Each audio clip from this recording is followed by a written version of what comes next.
melaksanakan kewajiban. Faman tarakal wajibati jaza qitaluhu. Kalau seseorang meninggalkan kewajiban, maka boleh diperangi. Dan yang memeranginya adalah pemerintah. Kal bughati, seperti bughat. Bughat ini adalah orang yang dia khawarij. Dia muslim tapi dia keluar dari pemerintah. Ini bughat. Seperti yang dilakukan oleh Ali bin Abi Thalib ketika mereka memerangi orang-orang Khawarij. Orang-orang Khawarij ini bukan orang-orang kafir, dia muslim, tapi dia keluar dari pemerintah. Boleh diperangi. Dan kita sebagai seorang rakyat wajib untuk ikut serta di dalam membantu pemerintah di dalam memerangi al-bughat, orang-orang yang keluar dari pemerintah. Wa quta'it thariq, dan juga para begal-begal tersebut juga itu boleh diperangi oleh pemerintah. Bahkan boleh darah mereka ditumpahkan. Ini karena memang quta'ut thariq ini memang kezaliman mereka memang luar biasa, membunuh, merampas dan lain sebagainya. Maka kalau misalnya aparat kemudian misalnya berjibaku dengan mereka, memang kaidahnya itu memang dari hal yang terkecil, dari hal yang bisa dilakukan. Kalau bisa ditangkap, kalau tidak bisa ditangkap, ada perlawanan, maka boleh untuk dilumpuhkan, maka kita tidak dosa. Sebagai aparat kita tidak dosa, walaupun misalnya nyawanya yang melayang, kita tidak dosa dalam hal ini. Tayyib. Wa yu'tu zakata fa idza fa'alu dzalika 'asamu minni dima'ahum wa amwaluhum. Kalau mereka telah melaksanakan 4 hal tadi, maka darah mereka akan terjaga illa bihaqqil Islam, kecuali ada hak Islam di situ, yaitu tadi. Termasuk juga kalau ada seseorang misalnya yang tidak mau bayar hutang, maka kita ajukan kepada pemerintah, maka pemerintah boleh memaksa seorang tersebut membayar hutang dengan paksa, dengan cara mengambil aset-aset yang dia miliki. Maka misalnya yang dilakukan oleh pemerintah, mengambil aset seseorang untuk membayarkan hutangnya misalnya, atau bagi pelaku korupsi ini kemudian asetnya ditahan oleh pemerintah, maka ini memang diperbolehkan di dalam syariat. Tetapi yang harus melaksanakannya adalah pemerintah. Atau ada orang yang tidak mau misalnya memberikan airnya untuk umat. Air ini kan adalah perkara yang kita gunakan bersama-sama. Air, api, ini tidak boleh ada yang menghalang-halanginya, kecuali itu di tanah kita. Tapi kalau itu di tanah umum, misalnya ada sungai umum, tidak boleh kita menggunakan hanya untuk kita saja. Aliran air misalnya tidak boleh kita hadang sehingga menutup orang lain. Nah, kalau ada yang melakukan hal itu, boleh diperangi oleh pemerintah. Orang-orang yang menutup akses-akses jalan umum itu boleh diperangi oleh pemerintah. Tayyib. Wa hisabuhum 'ala Allah, dan hisab mereka, perhitungan mereka dikembalikan kepada Allah Subhanahu wa taala. Hadis riwayat Bukhari Muslim. Bapak Ibu yang dirahmati Allah, hadis ini kata para ulama berbicara tentang bagaimana tugas pemerintah di dalam menegakkan hukum Allah Subhanahu wa taala, meninggikan kalimat Allah Subhanahu wa taala. Nah, inilah yang dimaksud dengan jihad. Jihad itu secara bahasa dari kata jahada yujahidu jihadan. Jahada yujahidu jihadan, artinya badlu syai', memberikan sesuatu, mengorbankan sesuatu. Itu jihad secara bahasa. Adapun jihad secara istilah syar'i adalah badlu syai'i litakuna kalimatullahi hiyal ulya. Badlu syai'i litakuna kalimatullahi hiyal ulya. Definisi jihad: mengorbankan sesuatu agar mengorbankan sesuatu untuk meninggikan kalimat Allah Subhanahu wa taala. Nah, ini definisi jihad. Mengorbankan sesuatu untuk meninggikan kalimat Allah Subhanahu wa taala. Itu definisi jihad. Nah, intinya jihad ini penting ini karena banyak orang yang kadang salah kaprah di dalam bab jihad. Jihad bikin bom molotov, ngelempar gereja, ini bukan jihad namanya. Bikin kekacauan. Jihad itu adalah badlu syai' litakuna kalimatullahi hiyal ulya, mengorbankan sesuatu agar kalimat Allah Subhanahu wa taala menjadi tinggi. Maka dari itu jihad, kata para ulama, ada dua. Ada al-jihadu bis-saif, jihad dengan pedang, wal jihadu bil qalam, jihad dengan pena, jihad dengan ilmu. Jihad itu ada dua. Jihad dengan saif, jihad dengan pedang atau dengan perang, wal jihadu bil qalam, dan jihad dengan pena atau dengan ilmu. Maka dari itu para penuntut ilmu mereka adalah para mujahidin, dan para ulama memasukkan mereka ke dalam asnaf 8. Wa fi sabilillah, di dalam surat At-Taubah, innamas shadaqatu lil fuqara'i wal masakin wal mu'allafati qulubuhum ila wa fi sabilillah, orang-orang yang di jalan Allah.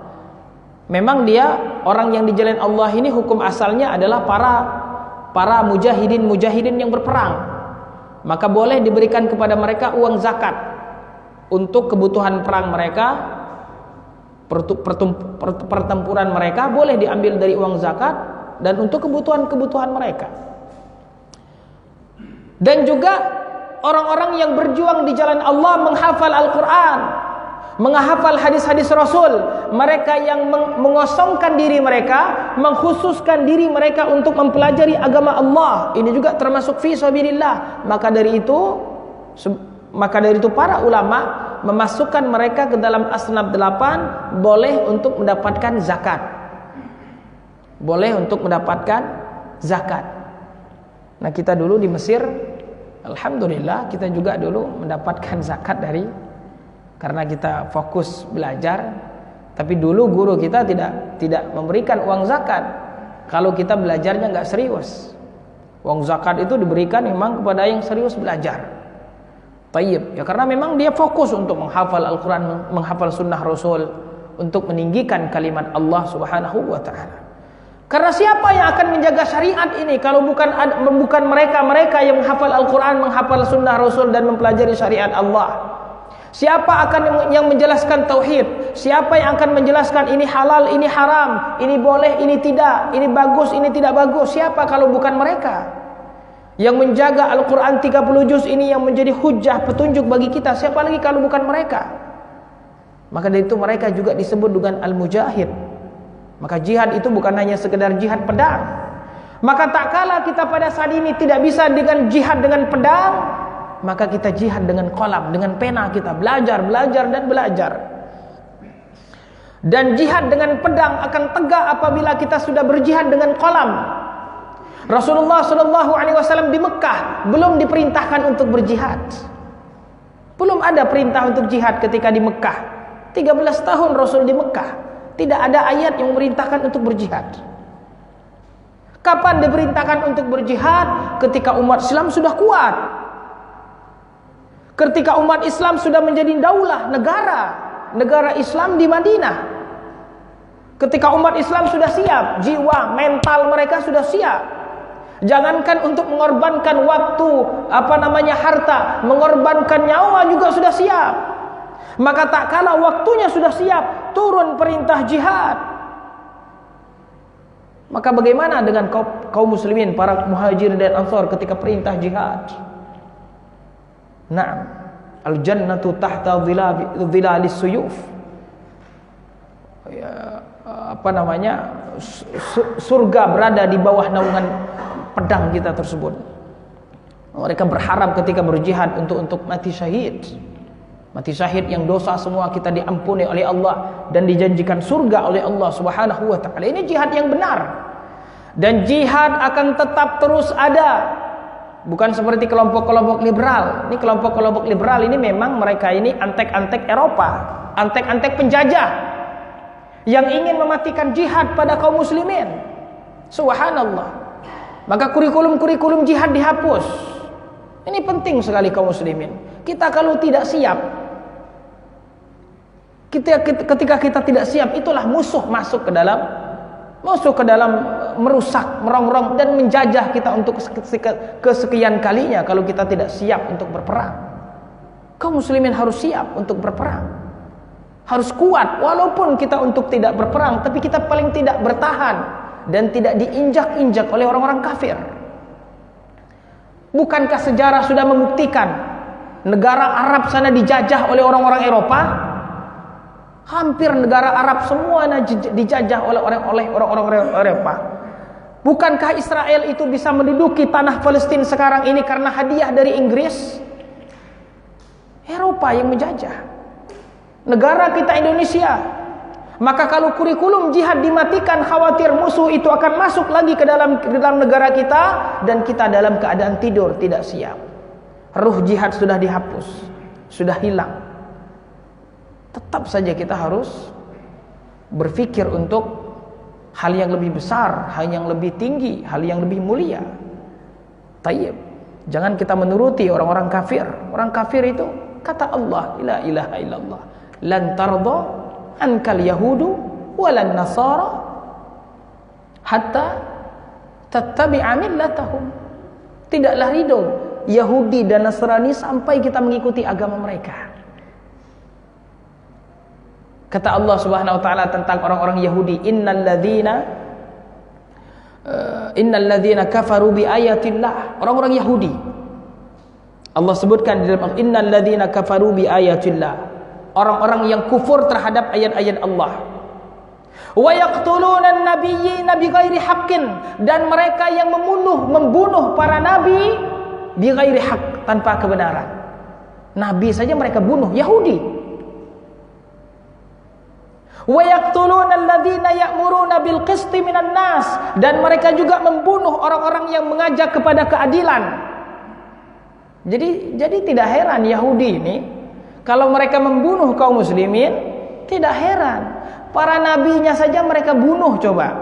Dan kata Allah mereka juga membunuh orang-orang yang mengajak kepada keadilan. Orang-orang Islam. Jadi apa yang ditunggu, apa yang diharapkan dari orang-orang Yahudi dan antek-antek Yahudi? Tapi maka tidak ada bagi kita kecuali persiapan. Allah sudah katakan, wa'iddu lahum mastata'tum min quwwah. Maka negara kita harus sadar, harus bangun dari tidur. Pertahanan, kekuatan kita memang harus betul-betul kuat. Kalaupun kita tidak mau berperang, tapi yang lebih penting adalah kita tidak diperangi. Tapi kalau kita lemah, maka musuh akan mudah untuk mengendalikan kita. Tayyib. Ini memang keadaan akhir zaman, Pak. Ingat kita hadis Rasul, hadis tentang wahan. Hadis wahan. Hubbud dunya wa karahiyatul maut. Apa kata Nabi SAW dari hadis Thauban? Kata Rasul, yusiku al-umam an tada'a alaikum kama tada'al akalatu ila qas'atiha. Ini hampir saja dekat masa waktu di mana orang-orang umat-umat lain, orang-orang kafir akan menggerumuni kalian sebagaimana orang-orang berkumpul menggerumuni makanan. Yang satu nyolet, ini makanan di nampan, yang satu nyolet, yang satu nyolet, yang satu nyolet, yang satu ngambil, yang seperti itu keadaan umat Islam di akhir zaman, kata Rasul. Kemudian para sahabat bertanya, awamin qillatin nahnu yawma idzin? Apakah kita pada hari itu sedikit wahai Rasul sehingga kita dipermainkan oleh orang-orang kafir?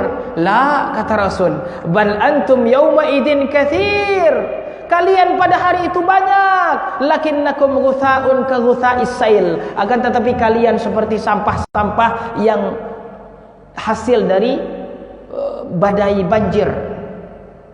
Kita kalau banjir itu ngelihat di situ ada sepatu, ada sendal, ada kayu, ada bekas botol.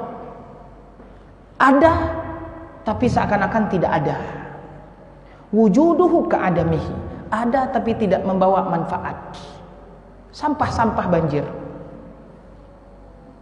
buih banyak tapi tidak punya kekuatan apa-apa. Tayyib.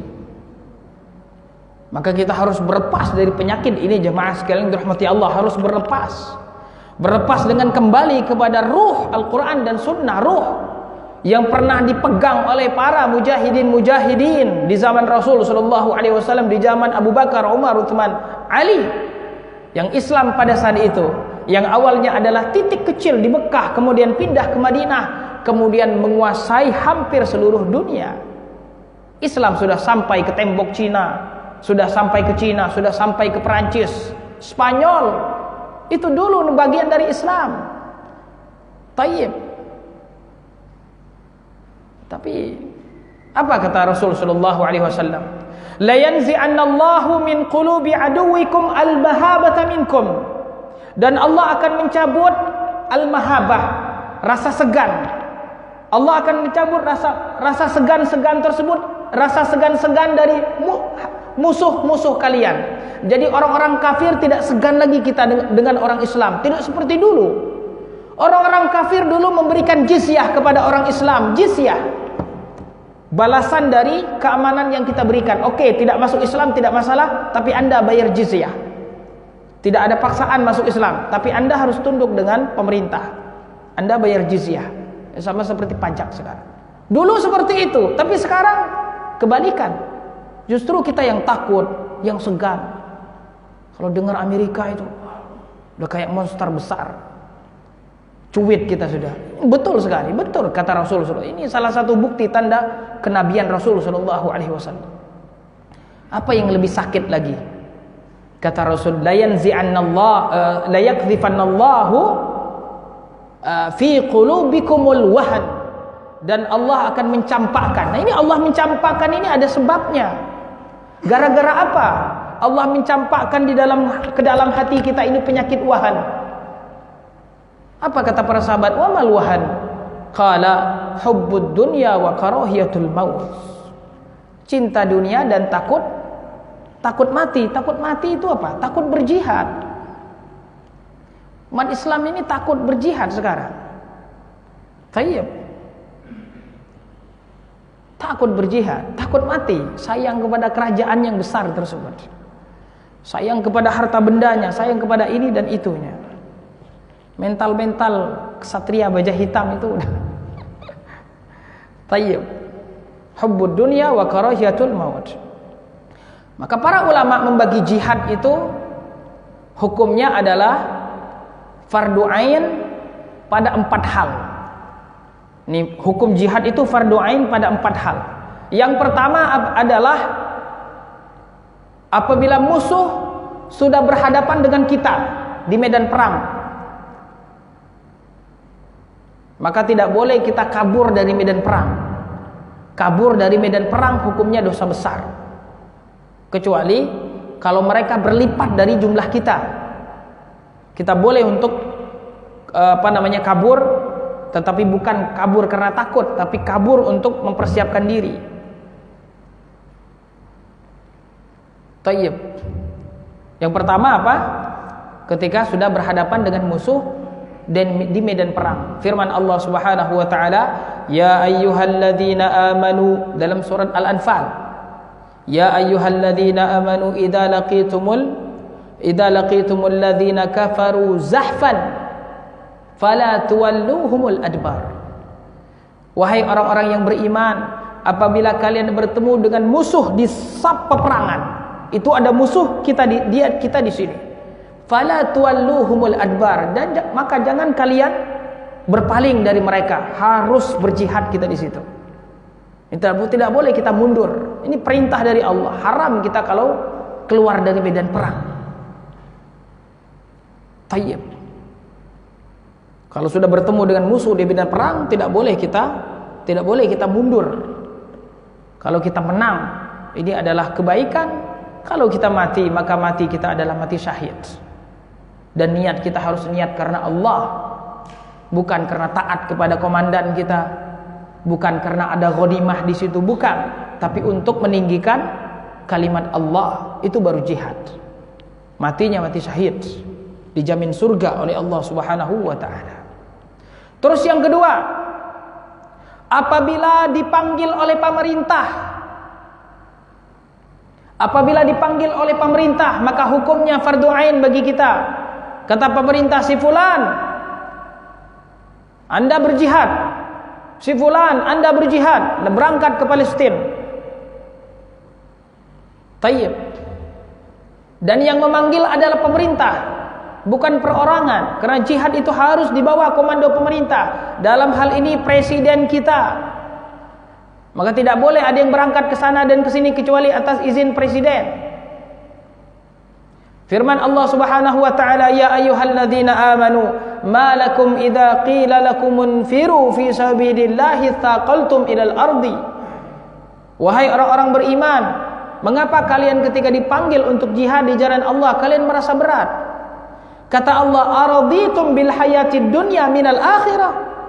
Apakah kalian lebih ridho dengan kehidupan dunia daripada akhirat? Allah menggugah hati kita untuk menggapai akhirat. Karena memang jihad ini adalah, kata Rasul, wa dzirwatu sanamihi al jihad. Yang paling puncak di dalam Islam itu adalah jihad. Tayyib. Wa ma mata'ud dunya fil akhirati illa qalil, kata Allah Subhanahu wa taala. Dan tidaklah perhiasan dunia ini dibandingkan dengan akhirat kecuali kecil saja. Apa yang kalian ingin pertahankan? Tayyib.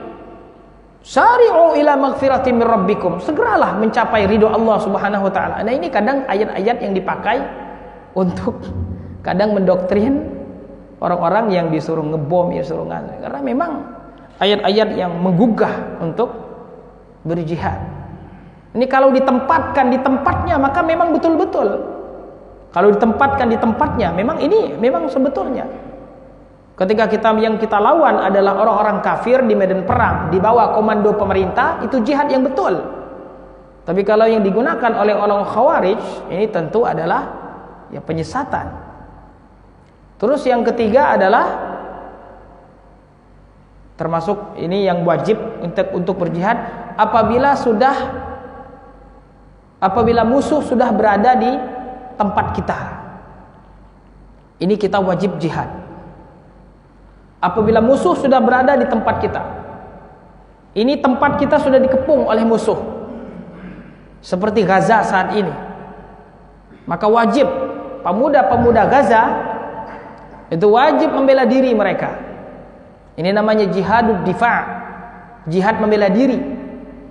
Jepang sudah datang ke Indonesia, Belanda sudah datang ke Indonesia, maka tidak ada pilihan lain bagi laki-laki yang sanggup, yang siap, kecuali mereka wajib berjihad.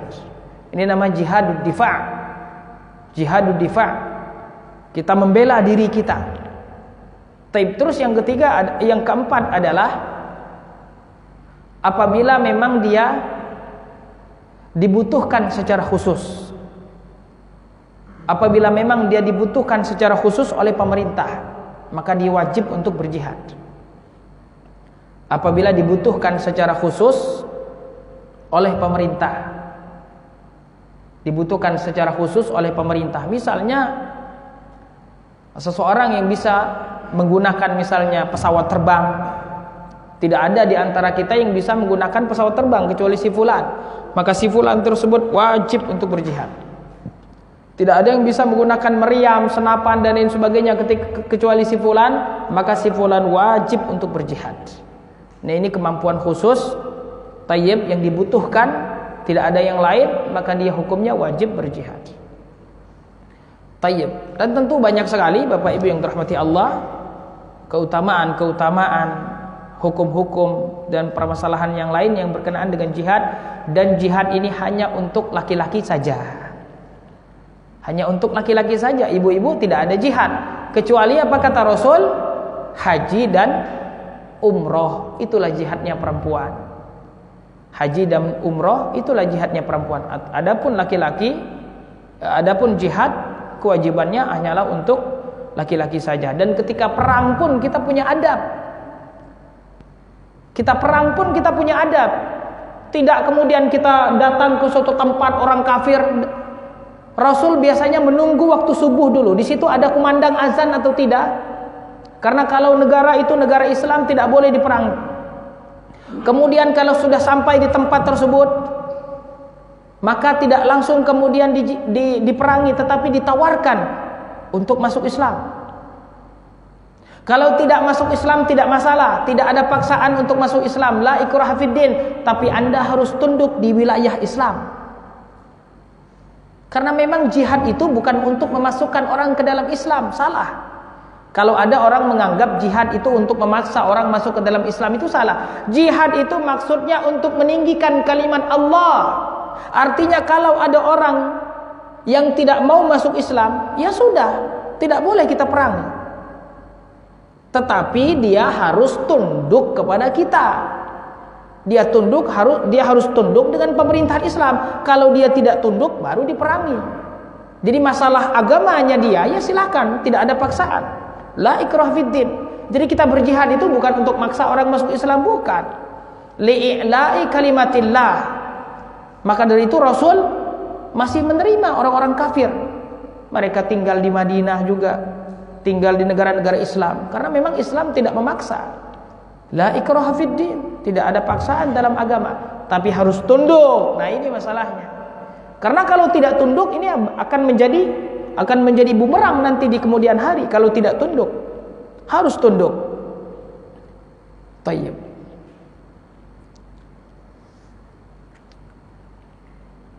Wa yuqimus shalah wa yu'tuz zakah. Mungkin kita cukupkan sampai di sini atau lanjut? Jam 8 tanya jawab atau kita lanjutkan?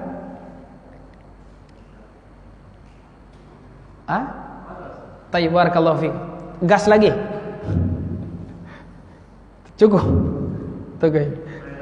Tanya jawab. Tayyib, bismillah. Silakan kalau ada yang ingin ditanyakan.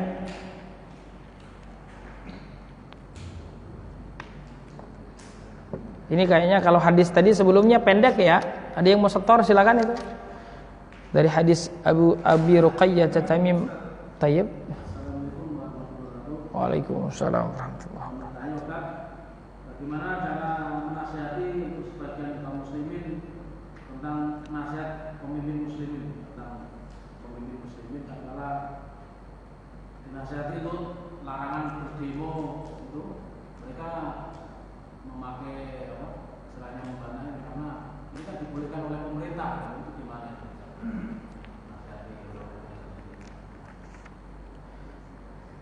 Tayyib. Pertanyaan ini juga pernah ditanyakan kepada para ulama-ulama Arab Saudi ya. Kalau di Arab Saudi memang peraturan itu jelas, tidak boleh demo. Karena demo itu termasuk ke dalam khuruj. Demo itu termasuk ke dalam khuruj. Tayyib.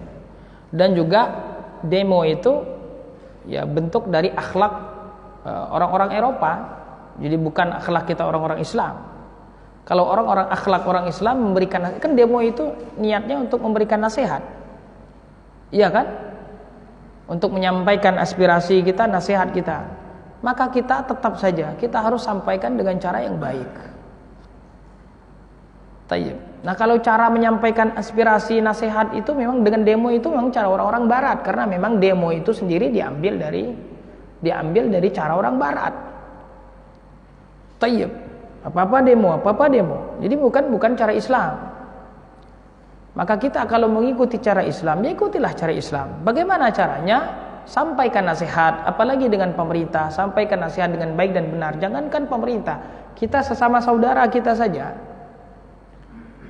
Tidak boleh kita menyampaikan nasihat, misalnya ada rumahnya, oh si fulan, kita pasang pasang, oh si fulan, bertobatlah kepada Allah. Tidak boleh. Kita datangi saudara kita. Tidak boleh menasihatinya di khalayak orang banyak. Kita panggil, kita ngomong berempat. Sampaikan nasihat. Diterima nasihat, alhamdulillah. Tidak diterima, kita sudah keluar dari kewajiban kita menasihati saudara kita. Ini menasihati sesama muslim seperti itu. Begitu yang diajarkan oleh Islam. Apalagi yang kita nasihati adalah pemerintah. Orang yang memiliki kebijakan, orang yang memiliki kehormatan. Kata para ulama, kalau saya punya doa yang mustajab, maka akan saya gunakan doa tersebut untuk kemaslahatan kebaikan pemerintah. Karena kalau pemerintah itu baik, maka rakyatnya akan baik. Kalau pemerintahnya rusak, rakyatnya akan rusak. Tayyib. Maka kalau kita ingin menasihati pemerintah, maka kita sampaikan lewat perwakilan-perwakilan kita, utusan-utusan kita, sampaikan dengan empat mata. Tayyib. Kalau dia menerima, alhamdulillah. Kalau dia tidak menerima, dosanya dia, bukan dosa kita. Yang akan menanggung dosa adalah dia, bukan kita. Tapi kita kewajibannya adalah memberikan nasihat dengan baik. Memberikan nasihat dengan baik, itu saja tanggung jawab kita. Adapun selebih itu di luar dari tanggung jawab kita. Dia mau seenak-enaknya mau menaikkan harga, ya silahkan. Nanti tanggung jawabnya di akhirat berat dan jadi pemerintah itu, Bapak Ibu.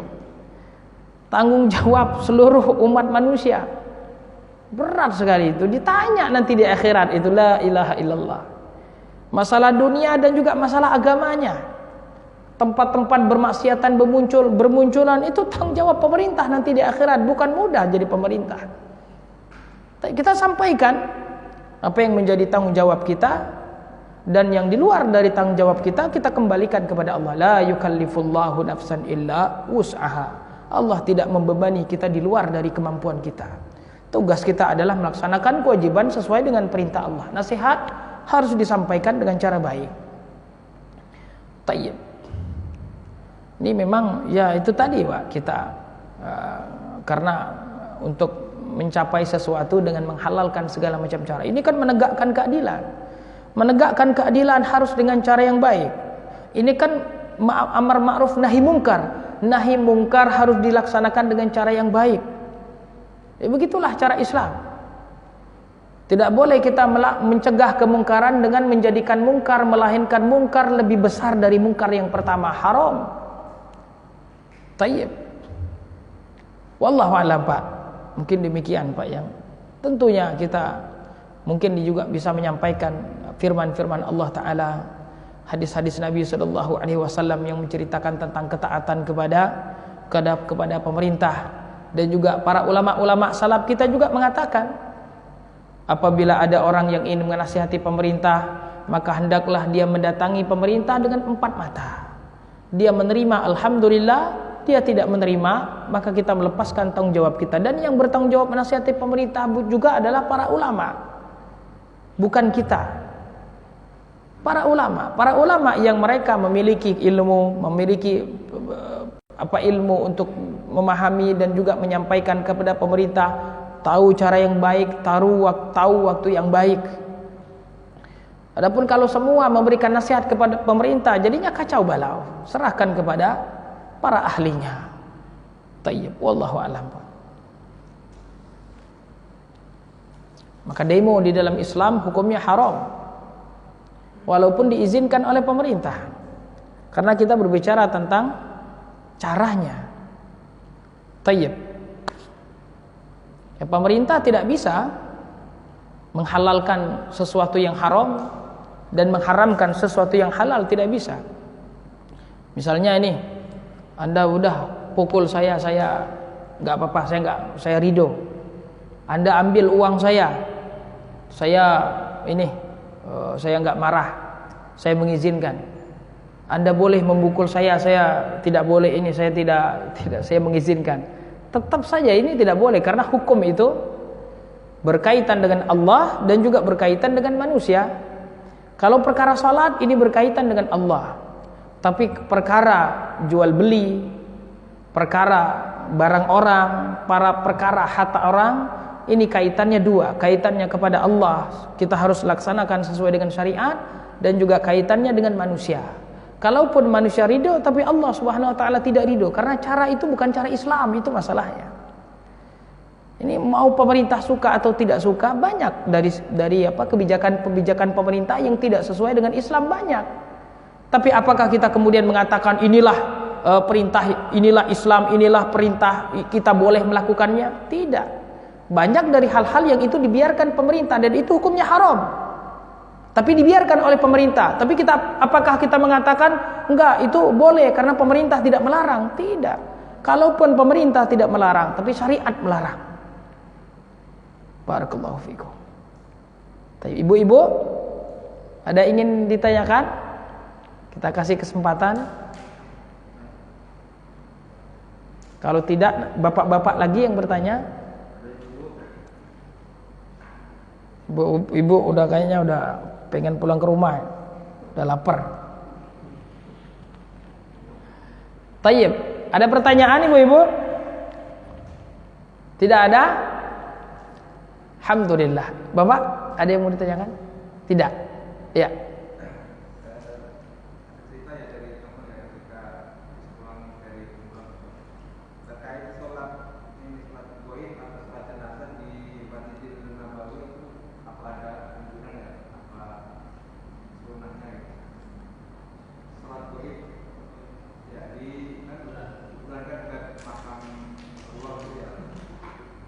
Oh, salat gaibnya untuk siapa?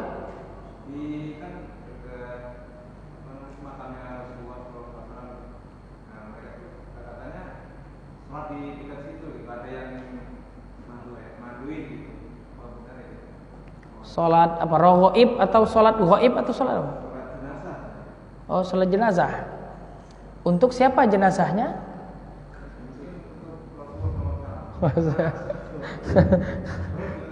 Bismillah. Salat gaib itu adalah salat jenazah yang gaib. Jenazahnya tidak ada. Dan ini dalam bab fikih, salat gaib itu adalah untuk jenazah yang dia tidak sempat untuk disolatkan oleh kaum muslimin.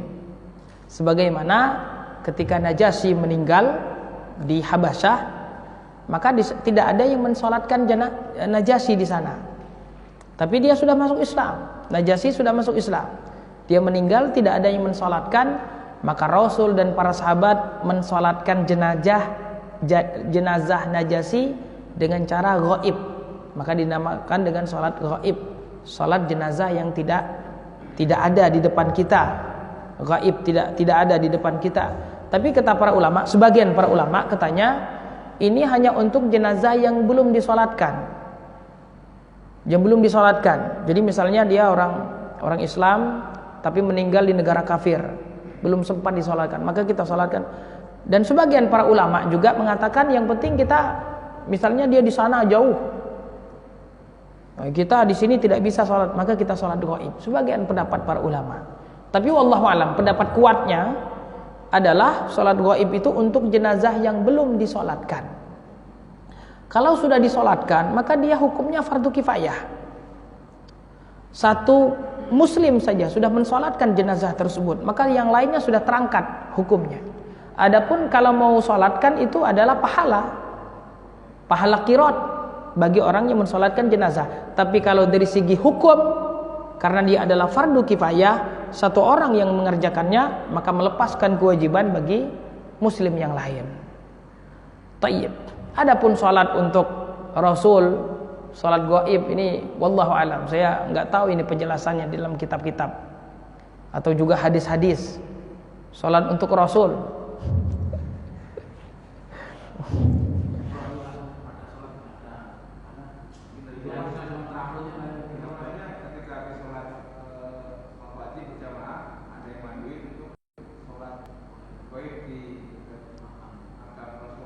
Oh, yang perintahnya kita itu adalah ketika ziarah itu kan kuburan. Kuburan kita di situ mengucapkan salam, kemudian ya sebagaimana kuburan yang lainnya. Kita di situ ziarah kubur Rasul itu mengingat kematian. Ya kita mengingat bagaimana perjuangan Rasul sallallahu alaihi wasallam seperti itu. Adapun kemudian ya ngomong di situ, meminta kepada Rasul, bertawasul dengan Rasul, atau juga misalnya mengusap-ngusap benda-benda di situ, atau juga tadi termasuk sholat. Ini wallahu alam tidak ada tuntunannya kalau untuk sholat tadi, tidak ada tuntunannya. Kalau ada pun maka datangkan hadisnya atau ayatnya atau perbuatan para sahabat. Tayyib, karena hukum asal ibadah itu adalah tawakuf, tidak boleh sampai datang dalilnya. Jadi kita kalau seandainya ada orang ngajak ibadah nih, kita nggak tahu dalilnya, kita tanya dulu ada dalilnya nggak. Apa dalilnya? Ya karena memang ibadah itu seperti itu, nunggu dalil, nunggu perintah. Tidak ada perintah tidak boleh kita laksanakan. Tayyib. Kalau ada perintah baru kita boleh laksanakan. Beda dengan perkara dunia. Kalau perkara dunia itu kita boleh bebas apa saja, nunggu larangan. Ada larangan kita berhenti, tidak ada larangan jalan terus. Itu dalam perkara dunia. Dalam perkara agama kebalikannya. Tayyib. Barakallahu fikum. Tayyib. Ada lagi ini ditanyakan? Sudah loyo semua kayaknya. Baik, kita tutup, Pak ya. Kalau tidak ada, kita tutup sampai di sini. Tayyib. Barakallahu fikum wa jazakumullahu khairan walhamdulillahirabbil alamin. Wassalamualaikum warahmatullahi wabarakatuh.